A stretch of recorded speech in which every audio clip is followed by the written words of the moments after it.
और अगर बाबा सिद्दीकी गलत है तो जो ये मजहब के नाम पर कर रहा था, रोजा इफ्तियारी के नाम पर कर रहा था, तुमने इसको ब्लास्फमी नहीं माना, तुमने इसको इस्लाम की बेपर्दगी नहीं माना, तुमने इसको हजूर की शान में, रमजान की शान में गुस्ताखी नहीं माना। तो साथियों, ये तो आप लोगों को पता होगा, अब तक जो लोग अवेयर हैं कि जाकिर नायक इस टाइम बौखलाया हुआ है। बौखलाया इस वजह से है क्योंकि बहुत दिन बाद उसे एक बड़ा मंच मिला है।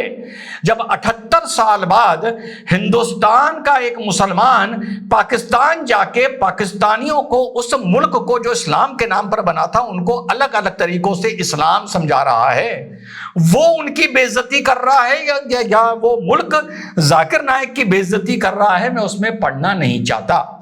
लेकिन जाकिर नायक की एक स्पीच ने स्पष्ट तौर पर यह साबित कर दिया है जो मैं हमेशा बोलता था, इस पर वीडियो मैं कल बनाऊंगा, कि एक सच्चा मुसलमान कभी भी सेकुलर नहीं हो सकता। सेकुलर एक सामाजिक राजनीतिक समझौता तो हो सकता है, अलतकिया तो हो सकता है, लेकिन अगर तुम सच्चे मुसलमान हो तुम कभी सेकुलर नहीं हो सकते। ये वीडियो मैं कल बनाऊंगा। आज बाबा सिद्दीकी की हत्या से तो नहीं, हत्या पे मैं कुछ नहीं बोलना चाहता बतौर लॉयर। माना यह जा रहा है ट्वीट्स के हिसाब से कि लॉरेंस बिश्नोई ग्रुप ने सलमान को डराने के लिए या सलमान के हितैषियों को एक संदेश देने के लिए एक पैगाम दिया है, एक संदेश दिया है, और अगर ये संदेश है तो ये बहुत गंभीर है। लेकिन मैं बाबा सिद्दीकी के बतौर मुसलमान जो वो एक मंच सजाता था, आज उस पर बात करूंगा और उसको जोड़ूंगा जाकिर नायक के एक मंच पे। और फिर आप लोग और विशेषकर मुसलमान ये तय करके मुझे बताना कि यार इन दोनों में मुसलमान कौन है, सच्चा कौन है, मुनाफिक कौन है, जन्नती कौन है, इन दोनों में सही कौन है, इन दोनों में गलत कौन है, या ये दोनों ही नौटंकीबाज हैं। तो यही है आज का वीडियो।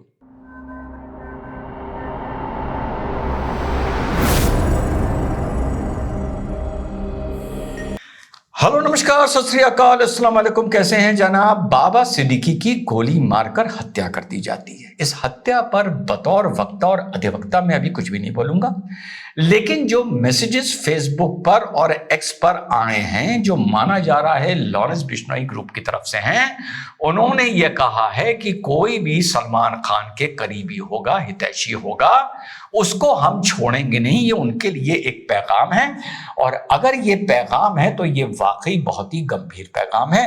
बाबा सिद्दीकी भी एक टाइम पर दाऊद कंपनी से जुड़े हुए माने जाते थे, बाद में राजनीति हुई, विधायक बने, अब इनके बेटे भी शायद बांद्रा वेस्ट से या कहीं से विधायक है। इसका एक मंच सजता था, इस्लाम के नाम पर, रमजान के नाम पर, रोजा इफ्तारी के नाम पर। जब मंच का जिक्र हुआ है तो वो मंच मैं आप लोगों को बाद में दिखाऊंगा। पहले बात करते हैं एक मंच जो सजा था पाकिस्तान में जाकिर नायक के लिए। तो जाकिर नायक को जब एक जगह एक ऑर्फनेज माना जाता है, ये वहां पे बुलाया अपनी तकरीर करने के लिए, तो जब ये हुआ कि आप बच्चियों से मिल लीजिए जो वहां पर एडमिटेड हैं या जो रहती हैं, तो वो शलवार कमीज दुपट्टा पहन के हिजाब ने वो ऊपर मंच पर आई। तो ये जाकिर नायक वहां से मंच से, बच्चियां थी 13, 12, 13, 14, 15 साल की, वहां से ये बड़ू भाग गया, मंच से कूद गया, भाग गया, जो इसको वहां पर बदतमीजी माना गया। तो बाद में ये सबको समझा रहा था कि अगर मैं मंच पे रह जाता तो गुनाह अजीम हो जाता, अगर मैं मंच पे रह जाता तो मुझसे बहुत बड़ा गुनाह, बहुत बड़ा पाप हो जाता। ये गैर इस्लामी है, ये जायज नहीं है, ये नाजायज है। कहीं मेरे बगल में कोई बच्ची खड़ी होती, वो मुझे छू लेती तो मैं जन्नत का जो मैं टिकट कटवाना अपना चाह रहा हूं, सबको इस्लाम की दावत देकर। ये वीडियो मैं कल बनाऊंगा, क्यों बोल रहा हूं इस्लाम की दावत देकर। ये स्पेसिफिकली जाकिर नायक ने अपने मुंह से वहां जाकर जाकिर नालायक ने बकवास की है। तो जाकिर नालायक ये बोलता है कि अगर छू भी जाती, ये ऑन रिकॉर्ड है, आप जाके देख सकते हैं, तो मैं नापाक हो जाता, मेरी जन्नत में एंट्री में खलल पड़ जाती। हो सकता है यहां पर आग के अंगारे कोयले जलते हुए रखे जाते जहां वो बच्चियां मुझसे छुई थी। एक तो भैया ये मुसलमान है जिसकी मुसलमान माने या ना माने बड़ी इज्जत करता है। ये भी बाद में बताऊंगा कि इसके जाने से हिंदुस्तान से आलिम, मौलाना और वो हैदराबाद का जाहिल क्यों खुश है, ये भी कवर करके बताऊंगा। तो साहब एक तरफ तो ये हो रहा है, एक तरफ मरहूम खुदा उन्हें बख्शे बाबा सिद्दीकी साहब इस्लाम मजहब के नाम पर एक रोजा इफ्तारी दिया करते थे। वो अंग प्रदर्शन का एक मंच सस्ता था, दौलत का एक मंच सस्ता था, जहां पर शायद अगर हम गिनती करें तो 99% लोग वो पहुंचते होंगे जो बेरोजेदार थे, जिन्होंने रोजा नहीं रख रखा था मुस्लिम होते हुए। गैर मुस्लिम कोई पहुंचे जो रोजेदार ना हो तो भाई कोई बात नहीं है, लेकिन इस आदमी में इतनी तमीज भी नहीं थी अपनी शोबाजी के चक्कर में।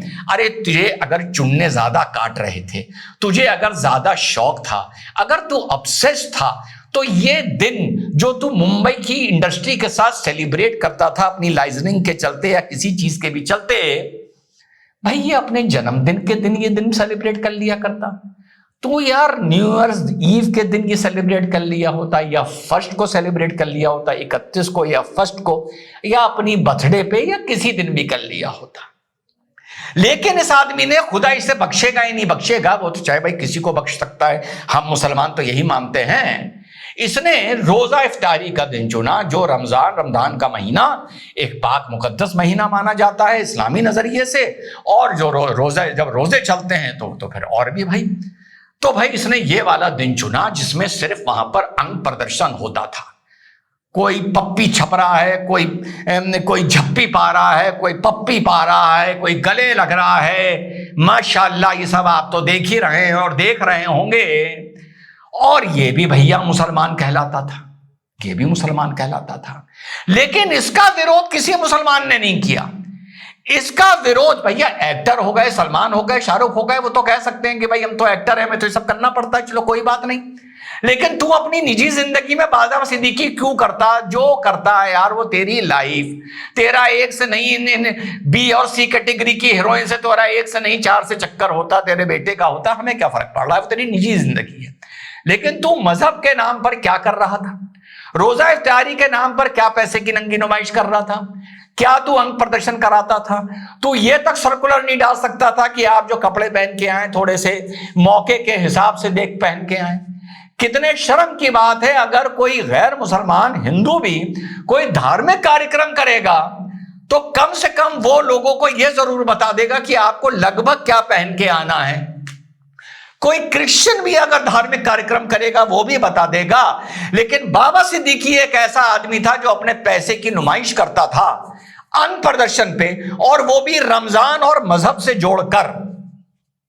लेकिन इसके खिलाफ कभी फतवा नहीं होता था, इसके खिलाफ कोई कुछ नहीं बोलता था। इसी तरह का रोजा इफ्तियारी कोई अगर गैर मुसलमान इंडस्ट्री में करता और इस तरह की उसमें अदाकाराएं आती, मैं जजमेंटल नहीं हो रहा हूं, जो जिसको पहनना है वो पहने, जैसे मैंने कहा। लेकिन आप किसी अगर धार्मिक कार्यक्रम में आ रहे हो, भले वो क्रिश्चियनिटी से जुड़ा है, सिखिज्म से जुड़ा है, हिंदुज्म से जुड़ा है, बुद्धिज्म से जुड़ा है, जैनिज्म इस्लाम से जुड़ा है, तो या तो तुम में तमीज होनी चाहिए कि तुम ठीक से आओ, या तुम्हारे होस्ट में तमीज होनी चाहिए जो तुम्हें इस बात का एहसास दिलाए। और यहां तो मुसलमान एक तरफ, जहां मुसलमान वो कह रहा है कि स्टेज पर कोई लड़की मुझसे छू भी जाती तो मुझसे गुनाह अजीम हो जाता, जन्नत के एंट्री से पहले वो एरिया फिर मेरा साथ जलाया जाता, जैसे रंग पड़ गया तो जलाया जाएगा, कहीं बिंदी लग गई तो वो जलाई जाएगी, ये सब ड्रामेबाज है ना, लिपस्टिक लग गई तो वो भी जलाए जाएंगे, होठ। तो ये दो तरह से as a socio religious commentator मैंने उस स्टेज को लाके इस स्टेज से जोड़ा है। फिर से बता दूं, कल जाकिर नायक पर एक प्रोग्राम बनाऊंगा, अगर कोई ब्रेकिंग न्यूज ना आ जाए कि जाकिर नायक ने पुनः एस्टैब्लिश कर दिया है कि मुसलमान सेक्युलर सच्चा मुसलमान नहीं हो सकता, वही मुसलमान सेक्युलर हो सकता है जो मुनाफिक हो। मुद्दे पर आते हैं तो मुसलमानों ये बताओ, जाकिर नायक से तुम बहुत मोहब्बत करते हो, मुझे पता है। जब वो पीस टीवी पर आता था तो लगभग हर मुसलमान के घर ने, केबल का दौर था उस जमाने में, हर मुसलमान घर ने पीस टीवी को सब्सक्राइब कर रखा था, सिर्फ और सिर्फ जाकिर नायक को सुनने की वजह से। अब तुम बताओ, जाकिर नायक सही है या बाबा सिद्दीकी सही है? और अगर बाबा सिद्दीकी गलत है तो जो ये मजहब के नाम पर कर रहा था, रोजा इफ्तियारी के नाम पर कर रहा था, तुमने इसको ब्लास्फमी नहीं माना, तुमने इसको इस्लाम की बेपर्दगी नहीं माना, तुमने इसको हजूर की शान में, रमजान की शान में गुस्ताखी नहीं माना, तुमने बाबा सिद्दीकी के खिलाफ कुछ नहीं बोला, तुमने मुझसे एक जाके ज्ञापन नहीं दिया कि आप इस तरह की ये हरकतें करनी बंद करिए। वो इस मारे तुमने नहीं दिया क्योंकि तुम भी नौटंकी, बाबा सिद्दीकी भी कर रहा था नौटंकी, और जाकिर नायक भी स्टेज पे खड़े होकर कर रहा था नौटंकी। एक मुसलमान को 1400 साल हो गए, 1400 साल। एक तरफ तो वो यहूदी हैं, उन्होंने फिर से 15 दिन पहले और काम करना शुरू कर दिया है अपनी आयरन बीम पे कि वो आने वाले मिसाइल और प्रोजेक्टाइल्स को किस तरीके से बीम से गिराएंगे। एक तरफ और गैर मुसलमान लोग हैं कि साहब टेस्ला बिना ड्राइवर के बन चल जाए, फलाना काम बिना ड्राइवर के हो जाए, ये हो जाए, वो हो जाए। कहां कहां तरक्की कर रहे हैं और क्या क्या कंट्रीब्यूशन कर रहे हैं। और एक हम हैं जो अभी भी हिंदुस्तान से एक आदमी निकलकर पाकिस्तानियों को जाकर जो मुल्क इस्लाम के नाम पर बना था 78 साल बाद, उनको समझा रहा है कि अगर मैं स्टेज पर खड़ा हूं और हिजाबन 12, 13, 14 साल की लड़कियां आके मेरे बगल में खड़ी भी हो जाएंगी तो मुझसे गुनाह हो जाएगा।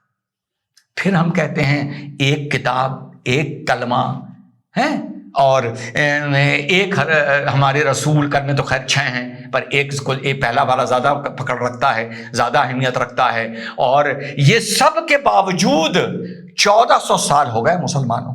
दुनिया की रिसर्च कहां चल रही है और हम लोग की रिसर्च कहां चल रही है? कौन सच्चा मुसलमान है, कौन झूठा मुसलमान है?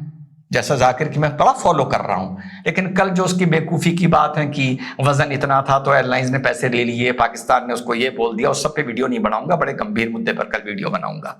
इस तरह के कंटेंट में मुझे मजा नहीं आता है। तो भैया ये बताओ कि है कौन सच्चा मुसलमान?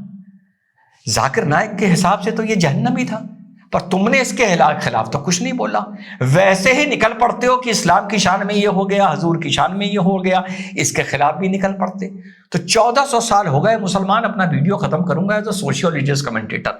दोनों मंच तुम्हें दिखा दिए, या तो ये दोनों मुसलमान या तो ये दोनों नौटंकीबाज। और अगर वो सच्चा मुसलमान तो ये फिर मुसलमान नहीं, तो ये मुसलमान नहीं तो ये मुसलमान बना क्यों हुआ था, वगैरह वगैरह वगैरह। फिर से दोहरा दूं, 1400 साल हो गए।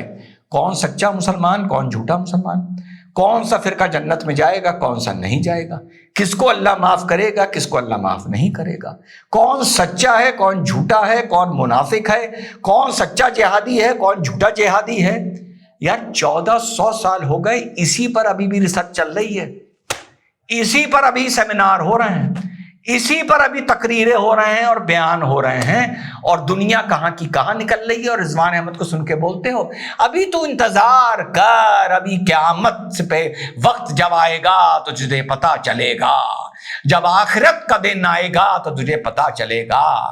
अबे आखिरत का दिन आने से पहले पहले कुरान शरीफ की 6666 सिर्फ आयतें हैं, 6 सिर्फ कलमे हैं, ठीक? उनको तो समझ लो यार, और एक दूसरे के खिलाफ फतवे देने बंद कर दो कि कौन सच्चा मुसलमान है और कौन झूठा है, और कौन जन्नती मुसलमान है और कौन मुनाफिक है। और कमेंट में ये बात जरूर बताना कि जाकिर नायक अगर सच्चा है तो इसका मतलब ये मुसलमान नहीं था, और ये मुसलमान अगर नहीं था तो अब तक पूरी कौम इसकी इफ्तार पार्टी जहां पर ये अंग प्रदर्शन करता था उसको लेके चुप क्यों बैठी थी, उसको ब्लास्फेमी क्यों नहीं मानती थी, उसको इस्लाम, हजूर और रमजान की तौहीन क्यों नहीं मानती थी। या तो तुम बहुत जाहिल हो या तुम बहुत बड़े दोगले हो।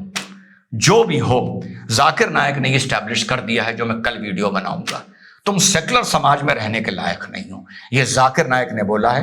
कल के वीडियो का इंतजार करना और मेरे सवाल का जवाब जरूर देना कि इन दोनों में असली कौन, नकली कौन, मुनाफिक कौन, जन्नती कौन। दोनों जो मंच सजाए थे, एक जाकिर ने और एक बाबा सिद्दीकी ने। जय हिंद, वंदे मातरम, खुदा हाफिज।